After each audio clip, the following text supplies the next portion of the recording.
விஜய் கட்சிக்காரர்கள் பாதுகாப்பு கேட்டு உள்துறை செயலாளர் கேட்கறது போது மணிப்பூர் ஆளுநர் கேட்டிருக்காங்க. இது எப்படி பார்க்குறீங்க? நீங்கள் எப்படி பார்க்குறீங்க?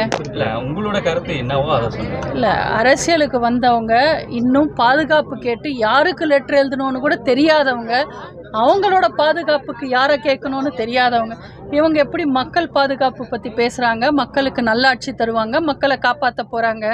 ஃபஸ்ட்டு அவங்க அரசியலில் இருக்கிற என்ற எழுத்தை கற்றுக்கிட்டு அப்புறம் வர சொல்லுங்கள். இல்லை, தமிழகத்தில் திமுகவுக்கு தங்களுக்கு தான் போட்டி, அதிமுக இல்லாதபடி சொல்கிறாரு விஜய்.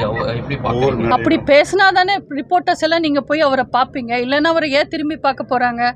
ஷூட்டிங்க்கு வந்தாருன்னு ஒரு நாள் பார்ப்பாங்க, 2 நாள் பார்ப்பாங்க, அதுக்கு மேலே அவரை பார்க்க மாட்டாங்கல்ல. விஜயை யாரும் இப்போவும் தமிழ்நாட்டில் அரசியல் தலைவரெல்லாம் பார்க்கல, ஒரு கட்சி தலைவரெல்லாம் பார்க்கல, ஒரு நடிகர் விஜயை பார்க்கறதுக்கு கிரேஸாக வராங்க. அவரை பார்க்கறதுக்கு அவர் ரசிகர்கள் மட்டும்தான் வராங்க. தமிழ்நாட்டு மக்கள் எல்லாம் ஆர்வமாக போல.